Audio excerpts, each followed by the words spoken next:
Hello guys, so in this video I'm going to teach you the basic operations of the hexadecimal number system. But before we proceed with that, let us discuss first what is hexadecimal number system. So hexadecimal number system, or sometimes called hex, is actually a number system that's made up of 16 symbols. So it is actually in base 16. So hexadecimal uses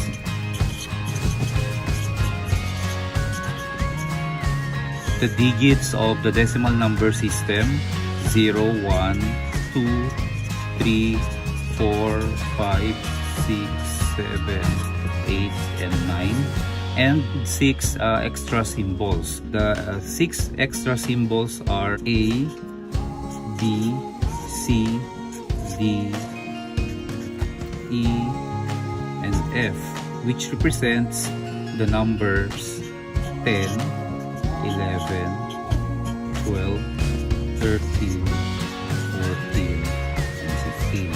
So you see, in hexadecimal number system, it uses the number 0 to 9. Then we have 10, 11, 12, 13, 14, and 15, but it is represented by the letters A, B, C, D, E, F. So meaning to say, after 9, we should represent 10 with the letter A, 11 with the letter B, 12 with the letter C, 13 with the letter D, 14 with the letter E, and 15 with the letter F. Let us now proceed with the first operation in hexadecimal, which is the hexadecimal addition.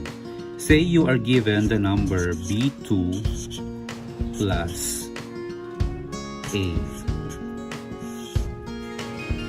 So this is in base 16. Okay. So how do we add these hexadecimal numbers?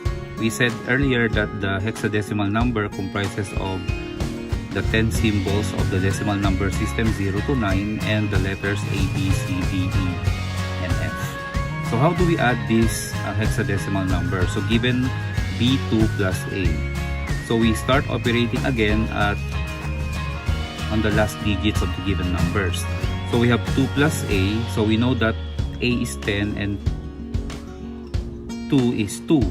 So adding A plus 2, that is 10 plus 2, which is 12. So 12 is still a valid hexadecimal number because it is still on the bracket between 0 to 15. But 12 is represented by the letter C. So we don't put 12 here, but rather we put the letter C. And then we bring down B. So the answer is B, C. Okay, let's have another example of hexadecimal addition. Say for example, you are given the numbers in hexa 3C7 plus 4A. So again, this is in hexa. So we start operating here. 7 plus A, that is 17. So 17 is already an invalid hexadecimal number. We need to subtract 16 here since we are in base 16 to make it valid. So 17 minus 16 is 1. Okay, so 1 goes here, and the number of times we subtracted 16 is 1, so we put it as a carry.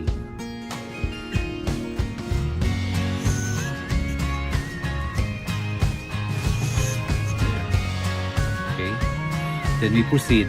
We have 1 plus C, which is 1 plus 12 is 13, plus 4 is again 17. So again 17 is invalid, so we subtract 16. Again that is 1, so we put here 1, and then we carry 1 since we only subtracted 16 once. And then we add 1 plus 3, we have 4. So the answer is 4, 1, 1. Let's have another example. So say for example you have C8 plus 7D plus 2F. So these are all in hexadecimal numbers. We put here 16.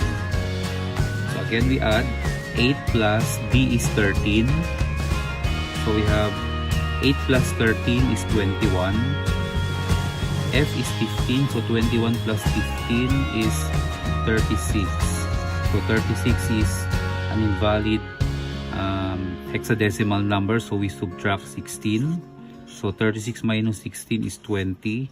Still 20 here is invalid, so we subtract 16. So this now becomes 4. So 4 now is a valid hexadecimal number, so we will stop subtracting 16. So we have here 4. So if you notice, we subtracted 16 twice, so that means we have to carry 2. Okay, then 2 plus C, this is 12 plus 2, we have 14, plus 7, 21, plus 2, 23. So 23 again is invalid, so we subtract 16. 23 minus 16 is 7, so we have here 7. 7 now here is valid, so 7.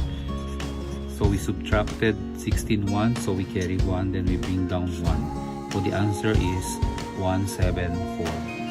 So let's have another example. Say you are given 4B27 plus, so this is in hexadecimal, plus 9,8B6. So how do we add these hexadecimal numbers?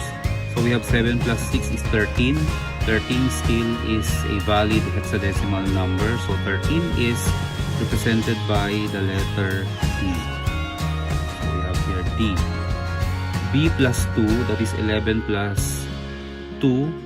11 plus 2 is again 13, so we have D. B plus 8, that is 11 plus 8, which is 19. That is invalid, so we subtract 16. We have 3, so we put here 3. How many times we subtracted 16? 1, so we carry 1. We had 1 plus 4, that is 5, plus 9 is 14. So 14 is E. So the answer is E3DD.